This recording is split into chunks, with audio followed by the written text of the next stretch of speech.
श्लोकाच्या माध्यमातून ज्यावेळेस आपण विचार करतो की देह नश्वर आहे, नाशिवंत आहे, देहाची या गावा आली या जन्म मृत्यूची या सोहळिया ना म्हणोने धनंजया जिया परी, की जन्माला आलेल्या प्रत्येक व्यक्तीला जर जन्म आणि मृत्यू हे जर आयुष्यामध्ये दोन सोहळे येणार आहेत, जन्म आपल्या हातात नाही आणि मृत्यू कधी होणार हेही आपल्या हातात नाही. आणि मग जी हातात नसणारी गोष्ट आहे, जन्म नावाच्या तटापासून मृत्यू नावाच्या तटापर्यंतचा जो प्रवास आहे, तो प्रवास कसा करायचा हे मात्र आपल्या प्रत्येकाच्या हातात आहे आणि त्यालाच आपण जीवन म्हणतो. आणि मग ते जीवन कुणाला एका दिवसापासून तर 100 वर्षापर्यंत, 110 वर्षापर्यंत कलियुगामध्ये आज या ठिकाणी माणसं जगतात. हे जे जीवन आहे हे जीवन भगवंताने दिलेलं असतं.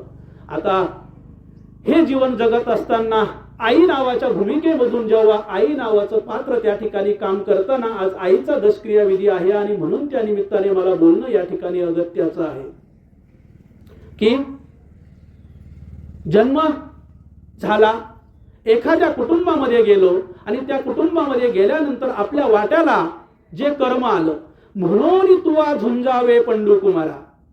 त्यावेळेसचा काळ होता, अर्जुन क्षत्रिय होता आणि क्षत्रिय अर्जुनाला रणांगणामध्ये युद्ध करण्याची गरज होती, पण आज तुम्हा आम्हाला रणांगणामध्ये युद्ध करण्याची गरज नाही. मग आज तुम्हाला आणि आम्हाला काय करायचं आहे? देह नाशिवंत आहे, तो जाणार आहे, मृत्यू येणार आहे, त्याला या देहाला काळ घेऊन जाणार आहे, तो पंचतत्वात विलीन होणार आहे. मग आपण मात्र या जीवनामध्ये काय केलं पाहिजे? तर धर्माचं पालन केलं पाहिजे. म्हणून तुवा झुंजावे पंडुकुमारा, की अर्जुना तू काय कर, युद्ध कर. म्हणजे भगवंताने त्यावेळेस अर्जुनाला सांगितलं होतं, हतो वा प्राप्स्यसि स्वर्गम जित्वा वा भोक्ष्यसि महिम तस्माद् उत्तिष्ठ कौन्तेय वृद्धाय कृतनिश्चया. हरला तर तू काय होशील? स्वर्गात जाशील. हतो वा प्राप्स्यसि स्वर्गम जित्वा वा भोक्ष्यसि महिम. जर तू जिंकला तर या सगळ्या ब्रह्मांडाचा काय होशील? राजा होशील. आणि तस्माद् उत्तिष्ठ कौन्तेय, आणि म्हणून कुंतीपुत्र कर्णा, कुंतीपुत्र अर्जुना तू काय कर की या ठिकाणी युद्ध कर. युद्धाला नाही म्हणू नको, शरीराचा विचार करू नको, मोहामध्ये पडू नको. तुझ्या वाट्याला जे आलेलं कर्म आहे ना, ते कर्म तू प्रामाणिकपणे कर. आणि मग आज माझ्या आणि तुमच्या वाट्याला काय कर्म आलेलं आहे? तुम्ही जो पेशा करताना जर तुम्ही मुलगी म्हणून जन्माला आलेलं असेल तर तुमची मुलीचं कर्तव्य केलं पाहिजे. मुलगा म्हणून जन्माला आलेले आहे तर मुलाचं कर्तव्य केलं पाहिजे. वडील म्हणून तुम्ही भूमिका जर बजावत असेल तर वडिलांचं कर्तव्य केलं पाहिजे. आई म्हणून जर भूमिका तुम्ही जर समजा बजावत असेल तर आईचं कर्तव्य केलं पाहिजे. सून म्हणून जर तुम्ही जर जन्माला आलेलं असाल, वागत असाल, तर मग तुम्ही त्या सुनेचं कर्तव्य केलं पाहिजे. आणि आपल्या आईसारखंच आपल्या सासूला समजून त्या ठिकाणी आपण आपलं वर्तन केलं पाहिजे. आणि असं केलेलं जे वर्तन आहे ना, तेच धर्माला अभिप्रेत आहे. धर्म म्हणजे काय? सगळ्यात पहिल्यांदा एक गोष्ट लक्षात ठेवा, जी तुमच्या माझ्या वाट्याला आलेलं जे कर्म आहे ना, मी शिक्षक आहे, कीर्तन प्रवचन करतो, माझ्या वाट्याला आलेलं जे कर्म आहे ना, ते कर्म मला त्या ठिकाणी त्याच पद्धतीचं करणं गरजेचं आहे. तुम्ही शिक्षक म्हणून गेलात, तुम्हाला विद्यार्थ्यांना ज्ञानार्जन त्या ठिकाणी करत असताना तुम्ही तुमचं 100% त्या ठिकाणी वापरलं पाहिजे. कीर्तन प्रवचन केवळ सांगण्याची गोष्ट नाही तर ती जगण्याची गोष्ट आहे. आणि तुम्हाला पहिल्यांदा कीर्तन प्रवचन जगता आलं पाहिजे. सांगणारे खूप आहेत, रडून रडून सांगणारे आहेत, पण जगतात का हे सुद्धा आपण त्या ठिकाणी पाहिलं पाहिजे.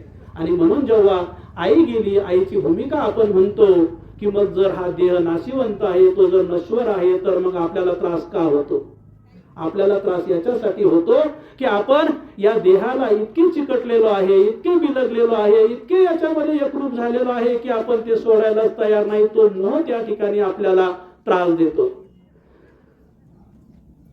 खरं तर हा सगळा जो संसार आहे ना, हा सगळा संसार मोहाचा आहे, मायेचा आहे. सांगितलं जातं कुणाचे गणगोत कोणीच नाही, आई कुणाची नाही, बाप कुणाचा नाही, भाऊ कुणाचा नाही, बहीण कुणाची नाही. अभंगामधून संतांनी आपल्याला या ठिकाणी सांगितलेलं आहे. मग एक काम करा ना, जीवन जगत असताना जर महाराष्ट्र ही संतांची भूमी आहे तर त्या संतांनी जीवन जगत असताना काही ध्येय ठेवले, तसं आपण आपल्या जीवनामध्ये सुद्धा काही ध्येय ठेवा ना. कोणतं ध्येय ठेवलं असं जर आपण सहज संतांकडे डोकून बघितलं तर ज्ञानोबा माऊली त्या ठिकाणी सांगतात, काय सांगतात? अवघाची संसार सुखाचा करीन, आनंदे भरीन तिन्ही लोक. हा जो त्रैलोक्याचा संसार आहे ना, हा सगळा संसार मी काय करीन, सुखाचा करील. आणि म्हणून 13व्या शतकामध्ये संस्कृत भाषेमध्ये अडकून राहिलेली जी गीता होती ती आपल्या पुढे प्राकृत भाषेत आणली आणि तुमच्या आमच्या जगण्याचं जे बळ आहे ते ज्ञानेश्वरीच्या रूपाने आपल्या समोर ठेवलं, हरिपाठाच्या रूपाने आपल्या समोर ठेवलं. नामदेवरायांना जर विचाराल तुम्ही काय ध्येय जगताना ठेवलं, नामदेवराय सांगतात, नाचू कीर्तनाचे रंगी ज्ञान दीप लावू जगी. की मुठभर लोकांच्या हातामध्ये गेलेली ज्ञानाची मक्तेदारी मोडवून त्या इंद्रायणीच्या वाळवंटामध्ये त्या ठिकाणी कीर्तनाची परंपरा नामदेवरायांनी त्या ठिकाणी मांडली. आणि निवळ कीर्तन म्हणून करायचं नाही तर ज्ञान दीप लावू जगी. या जगामध्ये उजेडासाठी दिवे लागलेले असतील, पण ज्ञानाचे दिवे लावण्याचं काम मी माझ्या आयुष्यात करणार आहे, हे नामदेवरायांनी त्यावेळेस ठरवलं. संत एकनाथ महाराजांना जर विचाराल तर एकनाथ महाराज सांगतात, अवघेची त्रैलोक्य आनंदाचे आता चरणी जगन्नाथा चित्त ठेले. हे संपूर्ण त्रैलोक्य त्या ठिकाणी आनंदाने भरून गेलं पाहिजे असं मी ब्रीद त्या ठिकाणी घेतलेलं आहे. तुकाराम महाराजांना जर विचाराल तर तुकाराम महाराज सांगतात, अहर्निशी सदा परमार्थ करावा. तुम्ही तुमच्या आयुष्यामध्ये कायम स्वरूपी परमार्थ केला पाहिजे. आणि गीता सुद्धा तेच सांगते की तुम्ही तुमचं काम करत जा, कामामध्ये काम मुठी म्हणा राम राम. त्याच्यासाठी तुम्ही तुमचा कामधंदा सोडू नका, शेतातलं काम सोडू नका, पण मुखामध्ये मात्र त्या देवाचं नामस्मरण ठेवा. आणि ज्या वेळेस तुमच्या मुखामध्ये ते कायमस्वरूपी राहील त्यावेळेस तुम्ही त्या भगवंताच्या स्थानापर्यंत, भगवंताच्या भुवनापर्यंत पोहोचल्याशिवाय राहणार नाही. अंतकालेच मामेव स्मरण मुक्त्वा कलेवर. अंतकालापर्यंत जर तुमच्या मुखामध्ये त्या भगवंताचं नाव यावं असं वाटत असेल तर तुम्ही दररोज त्या ठिकाणी नित्य नियमाने त्या भगवंताचं नामस्मरण केलं पाहिजे. काय असतं आई नावाचं पात्र? जर घरामध्ये दादा जर 5 माणसांचा जर समजा कुटुंब असेल आणि 5 माणसांच्या कुटुंबामध्ये जर 4 माणसांचा जर स्वयंपाक असेल तर मला सांगा उपाशी राहणारं पात्र कोणतं असतं? उपाशी राहणारं पात्र हे आईचं पात्र असतं. अगोदर माझ्या घरामध्ये असणारी माझी मुलं असेल, माझे पती असतील, या सगळ्यांना जेवण घातल्यानंतर जे शिल्लक राहील ती माता खाते. आणि शिल्लक नसेल तरी कधी मी उपाशी आहे असं कधीच जाणू देत नाही. असं जे पात्र असतं ना तर ते आईचं पात्र असतं. आईचं पात्र काय असतं? जर समजा एखादा मुलगा बाहेर कामासाठी गेलेला असेल, शेतात गेलेला असेल आणि तिकडनं तो परत येतो आहे, त्यावेळेस दादा तुला भूक लागली का रे हे विचारणारं जे पात्र असतं ना ते आईचं पात्र असतं. आई काय असते? सासरी नांदायला गेलेली लेक जर समजा माहेरी आलेली असेल तर तिच्या घरामध्ये सगळं असू द्या हो, सगळं असलं तरी माहेरी गेलेली लेक ज्या वेळेस सासरी नांदायला निघते ना त्यावेळेस त्या लेकीच्या पिशवीमध्ये कुरडया, पापड, सेवया, डाळी गरज नसताना सुद्धा ती कोंबते आणि निघताना दरवाजापर्यंत, रस्त्यापर्यंत, गाडीपर्यंत येऊन त्या लेकीला सांगते की पिशवीमध्ये सामान ठेवलंय, गेल्यावर काढून घे बरं का. हे जे पात्र असतं ना तर हे आईचं पात्र असतं. आईची थोरवी आतापर्यंत अनेक साधू संतांनी वर्णन केलेली आहे. खरं तर एक सांगू का, संतांनी आपल्या या महाराष्ट्र भूमीसाठी, या भारत भूमीसाठी खूप मोठं काम केलेलं आहे. आणि जेव्हा जेव्हा संतांच्या माया, संतांची कणव, संतांची दया वर्णन करून सांगायची वेळ येते ना त्यावेळेस दुसरा शब्द नसतो. आईची उपमा त्या संतांना त्या ठिकाणी दिलेली असते. आणि मग जर समजा संतत्व सिद्ध करण्यासाठी जर आईचा आधार घ्यावा लागतो तर मला सांगा आई नावाचं पात्र किती मोठं आहे. उदाहरण सांगतो, भगवंत त्या ठिकाणी पृथ्वीवरती अवतार धारण करतो. एडणी पाटील कशासाठी धारण करतो आपल्याला सगळ्यांना माहित आहे.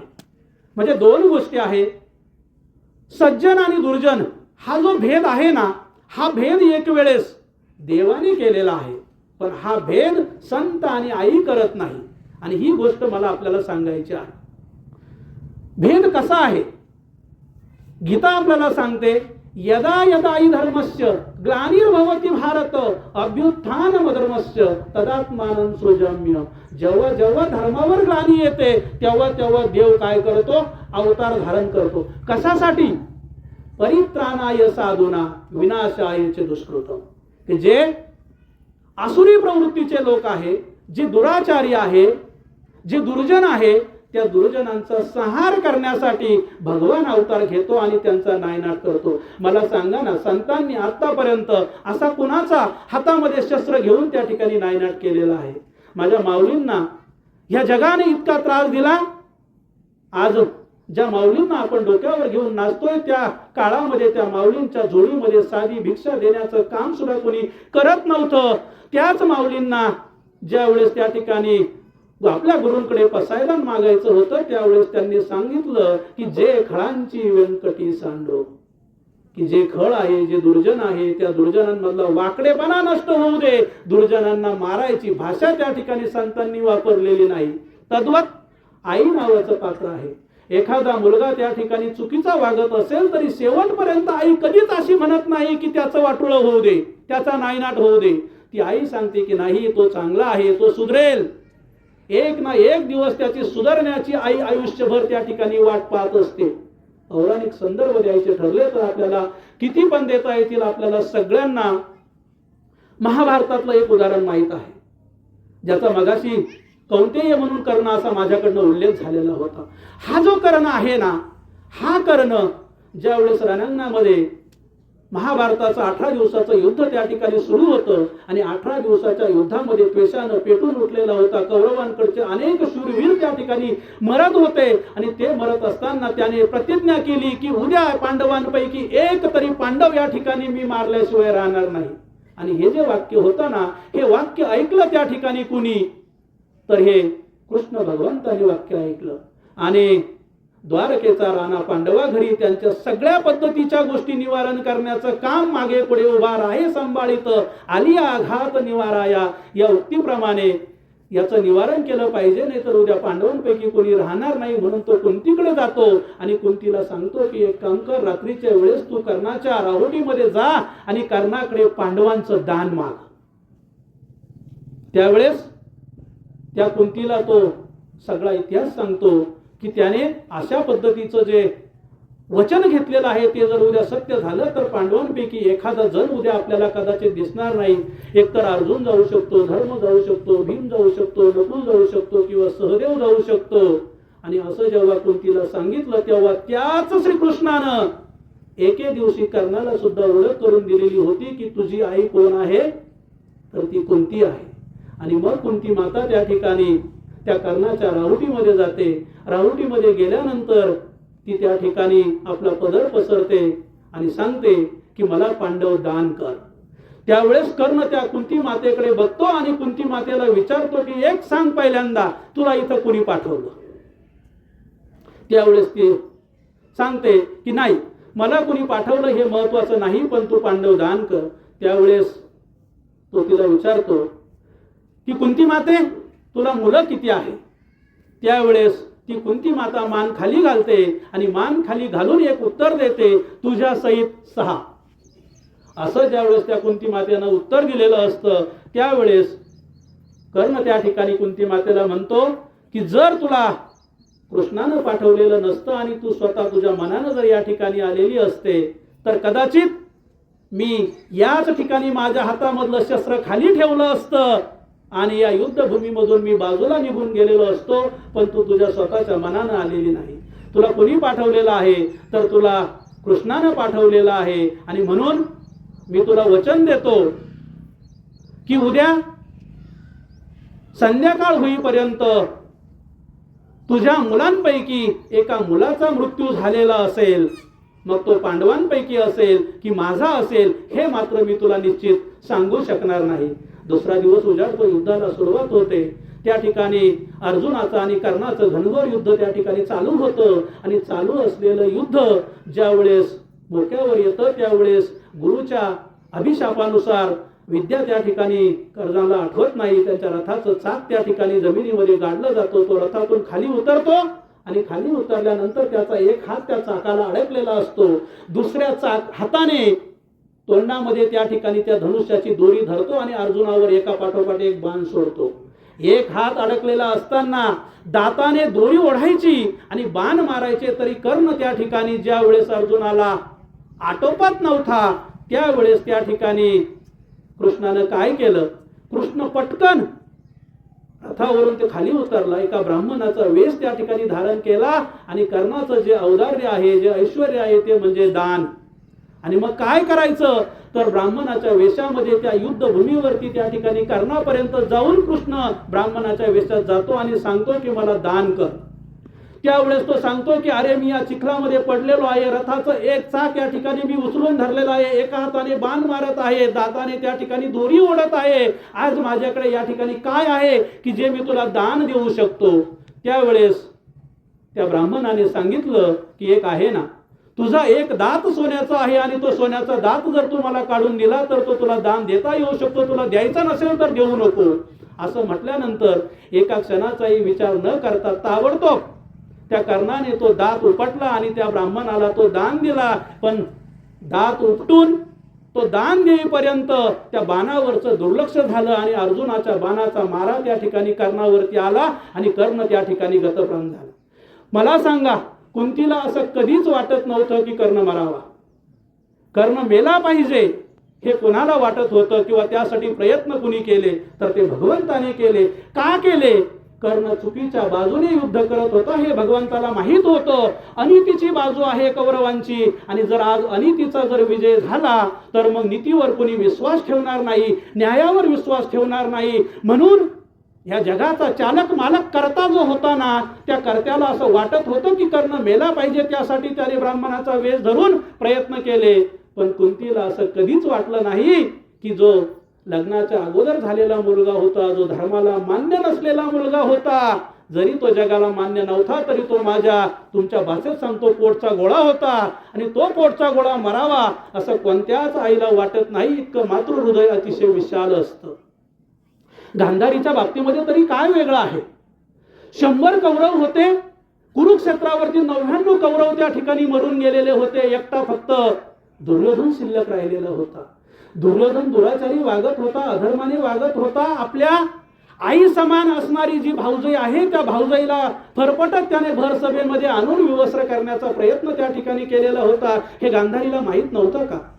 हे सुद्धा गांधारीला माहित होतं. तरी सुद्धा तो दुर्योधन त्या ठिकाणी जगला पाहिजे यासाठी ती त्या दुर्योधनाला धर्मराजाकडे पाठवते, अर्थात युधिष्ठिराकडे पाठवते आणि विचारते की न्याय काय असतो, धर्म काय असतो. कधीच जो कधी खोटं बोललेला नाही असा धर्मराज आपल्या शत्रू पक्षामधील जो मुख्य आहे त्याला सांगतो की तुझं जर तुला वाचायचं असेल, तुझं शरीर जर वज्राचं करायचं असेल तर तू ज्या आईनं लग्न झाल्याबरोबर आपल्या डोळ्यावरती पट्टी बांधली आणि आपल्या आयुष्याचं तेज आपल्या डोळ्यांमध्ये समाविष्ट करून एकत्र करून ठेवलेलं आहे, तू जर विवस्त्र होऊन नग्न होऊन जर त्या आई पुढे गेला आणि जर उभा राहिला तिने जर तुझ्याकडे बघितलं तर तुझं संपूर्ण शरीर वज्राचं होईल असं धर्मराजानं सांगितल्याबरोबर गांधारी पट्टी सोडायला तयार झाली, जिने आजपर्यंत कधी सोडलेली नव्हती. याला पुत्रमोह म्हणतात.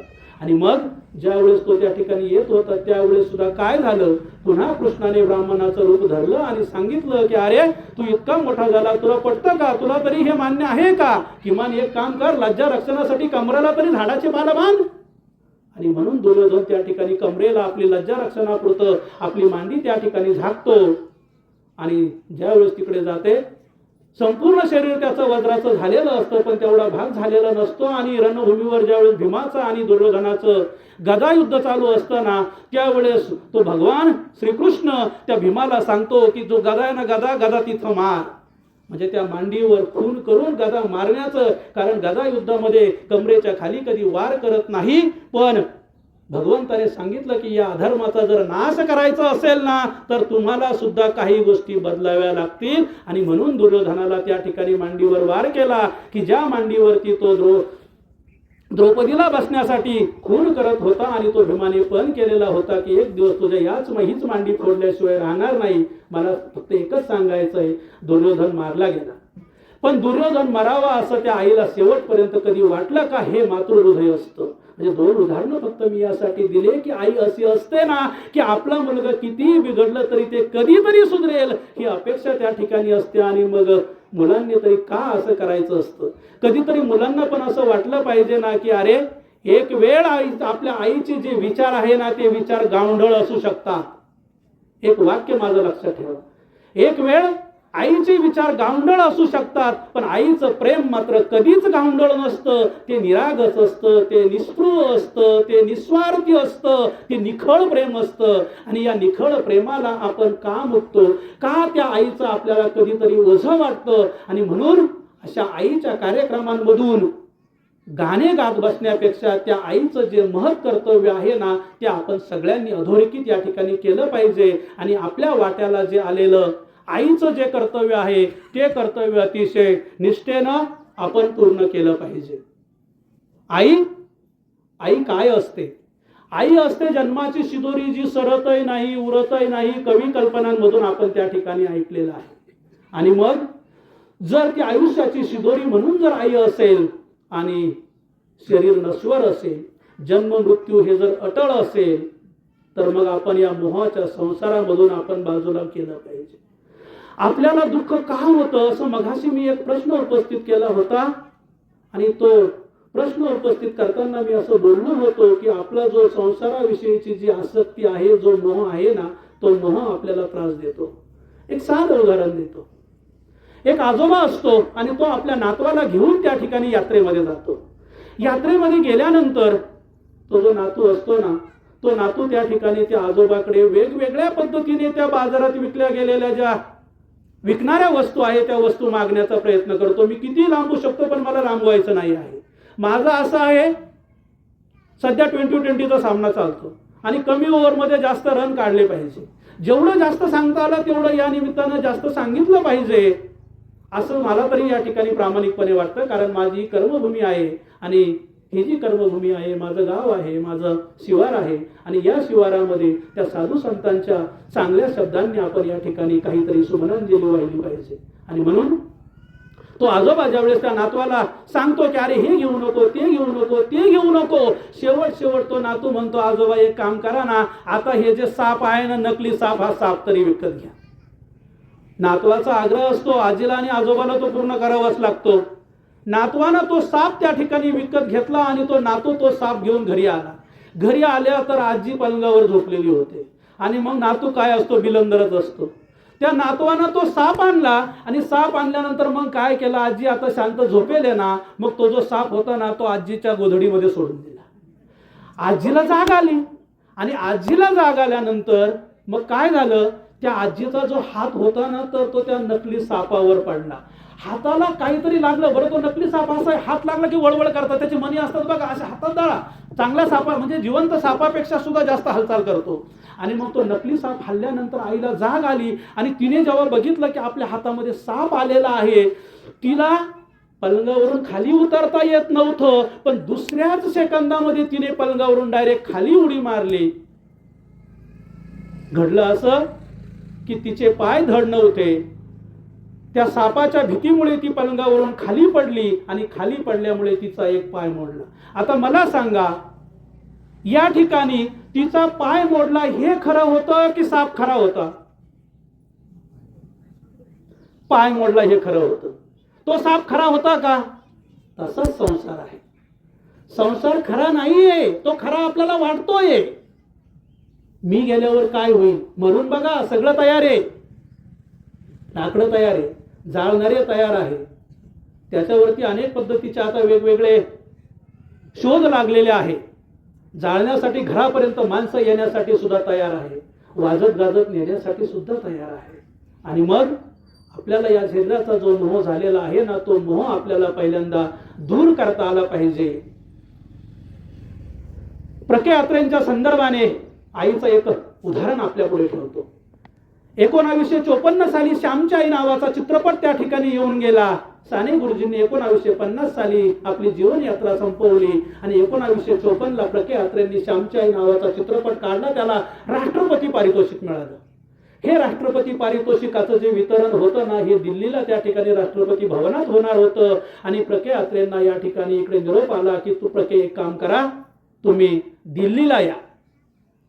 त्यावेळेस प्रके यात्रेंची आई अतिशय अंथरुणावर खिळलेली होती आणि तिला जेव्हा कळालं, प्रकेंनी सांगितलं की मी एक चित्रपट काढला आणि त्या चित्रपटाला पारितोषिक घेण्यासाठी मला दिल्लीला जायचं आहे, त्यावेळेस ती आई काय म्हटली माहिती आहे की, प्रल्हाद एक काम कर ना, त्या राष्ट्रपतीला सांग ना की दिल्ली खूप लांब आहे, मला येणं शक्य नाही, जर कुणी दिल्लीवरून येणार असेल ना तर पुण्याला तेवढा पुरस्कार पाठवून दे. त्यावेळेस प्रकेंनी आपल्या आईला चांगलं समजून सांगितलं की आई तसं नसतं ग. जेव्हा राष्ट्रीय पुरस्कार मिळतो ना तेव्हा तो घेण्यासाठी आपल्याला जावं लागतं. आणि मग प्रके अत्रेंनी आपली स्वतःची गाडी काढली, ड्रायव्हर काढला आणि ती दिल्लीला गेली.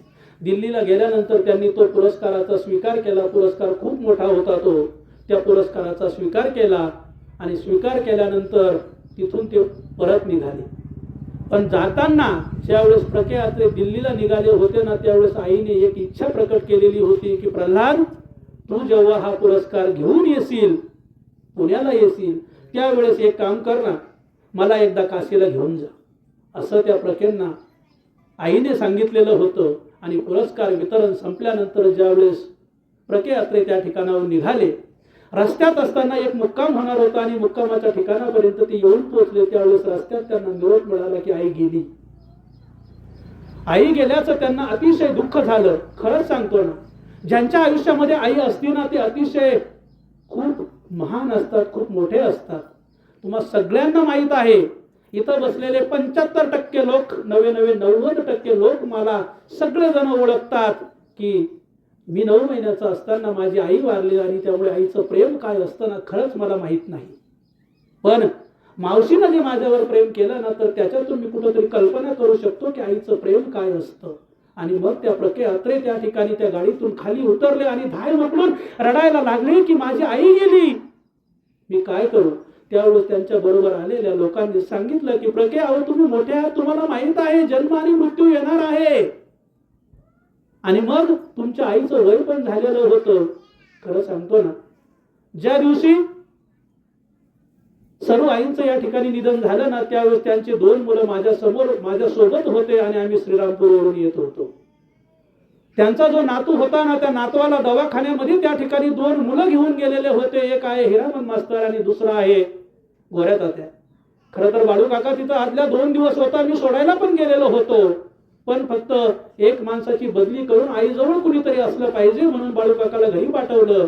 आणि त्या दोघांना ज्यावेळेस मला सकाळी 6:45 बाळू काकाचा निरोप आला, फोन आला, त्यावेळेस मी त्यांना घ्यायला श्रीरामपूरला गेलो. आणि तिथून घेऊन येत असताना अनकाईच्या रेल्वेच्या उताराला ज्यावेळेस उतरत होतो त्यावेळेस एम डी पाटील मला फोन आला की फोटो पाठवा.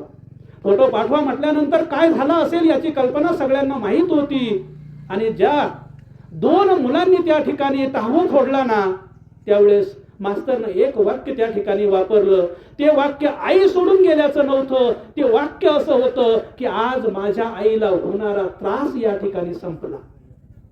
आईचा त्रास संपावा अशी ज्या मुलांची अतोनात इच्छा असते ना, कारण एखाद्या आजारामध्ये सुद्धा जर आपल्या आईला त्रास होत असेल, मला आईमुळे किती त्रास होतो हे महत्वाचं नाही, पण आईला जर एखाद्या आजारामुळे त्रास होत असेल तर त्याच्यातनं सुद्धा तिची सुटका झाली पाहिजे, हे त्या ठिकाणी त्या मास्तरचं वाक्य होतं. मी फक्त हात केला, थांबायला सांगितलं आणि अनेक वाड्यापासून गाडी पुढे काढली.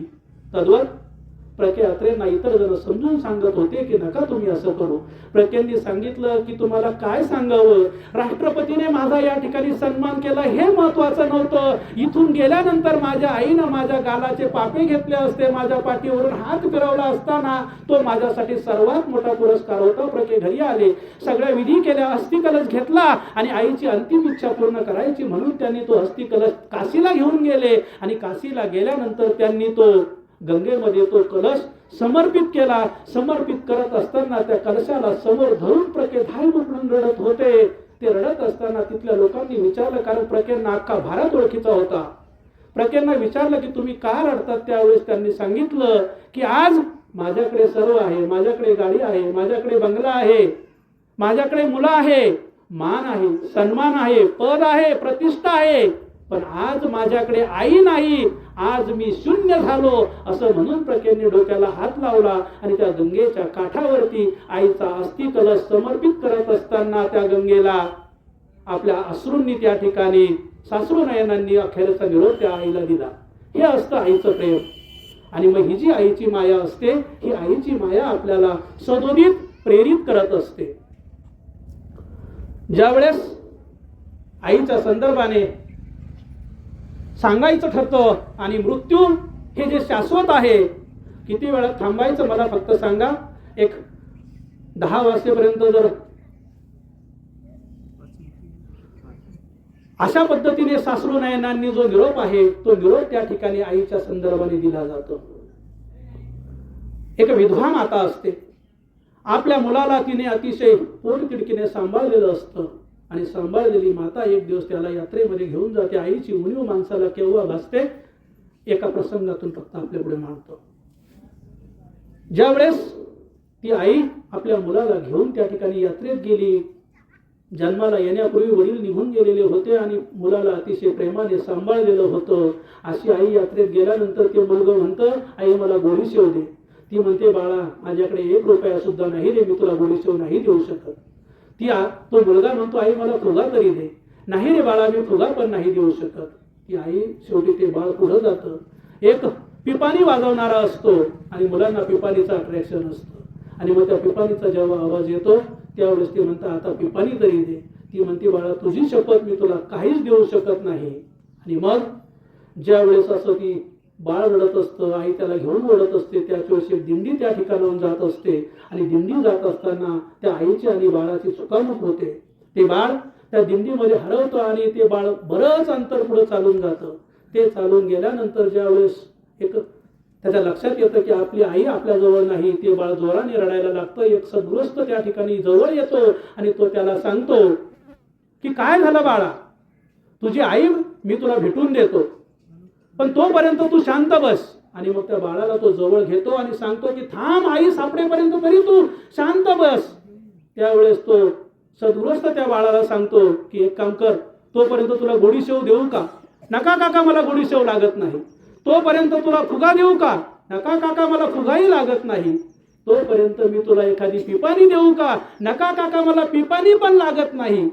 जे बाळ 5 मिनिटापूर्वी त्या गोडीशेवसाठी, त्या फुग्यासाठी, त्या पिपाणीसाठी रडत होतं, आई दूर निघून गेल्यानंतर त्याला कशाचीच गरज वाटली नाही. मला काय पाहिजे मग दे, तुला काय पाहिजे, असं जेव्हा त्या काकाने प्रश्न विचारला त्यावेळेस त्यानं सांगितलं, मला फक्त माझी काय पाहिजे, आई पाहिजे. आणि आजची आई आहे ती आई ज्या कुटुंबामधून निघून गेली ना, तर त्या मुलांना विचारा त्या आईची उणीव काय असते.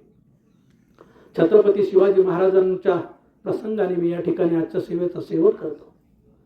छत्रपती शिवाजी महाराज 6 जून 1674 साली छत्रपती शिवाजी महाराजांचा राज्याभिषेक झाला आणि राज्याभिषेक झाल्यानंतर अवघ्या 12 दिवसामध्ये त्या ठिकाणी आऊसाहेबांचा मृत्यू झाला.